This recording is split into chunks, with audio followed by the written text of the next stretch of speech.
दोस्तों, मध्य पूर्व में जंग की आग के बीच ईरान के सत्ता के गलियारों से एक ऐसी खबर निकलकर सामने आ रही है जिसने पूरी दुनिया को सन्न कर दिया है। सवाल ये उठने लगे हैं, क्या ईरान में पर्दे के पीछे तख्ता पलट हो चुका है? क्या राष्ट्रपति मसूद पेजेस्कियान अब सिर्फ एक मोहरा बनकर रह गए हैं? दोस्तों, ईरान की सरकार में इस वक्त जो हो रहा है वो किसी फिल्मी थ्रिलर से कम नहीं है, क्योंकि वहां राष्ट्रपति की कुर्सी तो सलामत है, लेकिन ताकत किसी और के हाथ में चली गई है। आइए आपको बताते हैं कि पूरी खबर आखिर है क्या।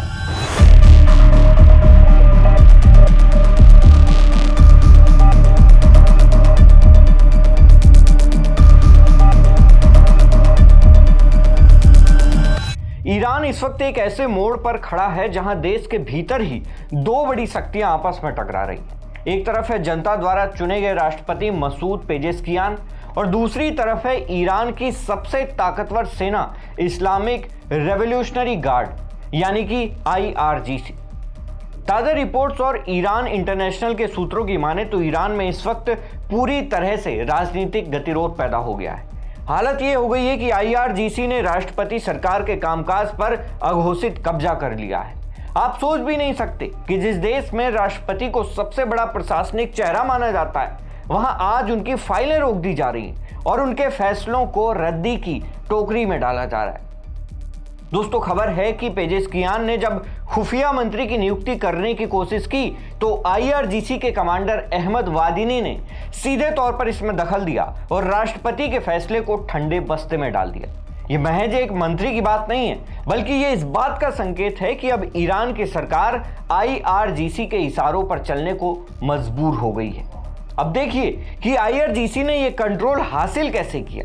दोस्तों, ईरान की परंपरा रही है कि राष्ट्रपति किसी भी बड़े सुरक्षा पद के लिए नाम तय करने से पहले सुप्रीम लीडर यानी कि सर्वोच्च नेता की सहमति लेता है। लेकिन पिछले कुछ हफ्तों से ईरान के सर्वोच्च नेता अयातुल्ला खामनेई के बेटे मोस्तफा खामनेई की स्थिति और उनके ठिकाने को लेकर अभी भी रहस्य बना हुआ है और इसी अनिश्चितता का फायदा उठाकर IRGC ने देश की सुरक्षा व्यवस्था पर अपनी पकड़ और मजबूत करना शुरू कर दिया है। अहमद वाहिदी जैसे कमांडरों का तर्क है कि चूंकि अभी युद्ध के हालात हैं और इसीलिए संवेदनशील पदों पर केवल IRGC का ही नियंत्रण होना चाहिए। ये वाकई चौंकाने वाला है कि राष्ट्रपति पेजेस्कियान ने कई बार मोस्तफा खामनेई से मुलाकात करने की कोशिश की, लेकिन उनकी हर गुजारिश को अनसुना कर दिया गया। संचार के सारे रास्ते बंद कर दिए गए हैं और राष्ट्रपति के पास अब कोई सीधा जरिया नहीं बचा है जिससे कि वो अपनी बात रख सके। इसके पीछे एक बड़ी वजह मोस्तफा खामनेई की सेहत को लेकर उठ रहे सवाल भी बताए जा रहे हैं। ईरान की सत्ता के भीतर एक ऐसा सुरक्षा घेरा तैयार कर दिया गया है जिसे भेदना राष्ट्रपति के लिए भी नामुमकिन हो गया है। अब ईरान के अहम फैसले IRGC के बड़े अधिकारियों की एक काउंसिल ले रही है जो राष्ट्रपति को बाईपास कर चुकी है। दोस्तों, ईरान की यह स्थिति न केवल वहां की जनता के लिए बल्कि पूरी दुनिया के लिए चिंता का विषय बना हुआ है। जरा सोचिए, अगर एक ऐसी सेना जिसके पास बेहिसाब हथियार और मिसाइलें हैं वो किसी लोकतांत्रिक नियंत्रण के बिना देश चलाने लगे तो अंजाम क्या होगा। ये खबर हैरान कर देने वाली है, क्योंकि इससे मध्य पूर्व में जारी युद्ध और भी ज्यादा भड़क सकता है। IRGC का रवैया हमेशा से आक्रामक रहा है और अब जबकि उनके हाथ में पूरी कमान है तो वो किसी भी हद तक जा सकते हैं।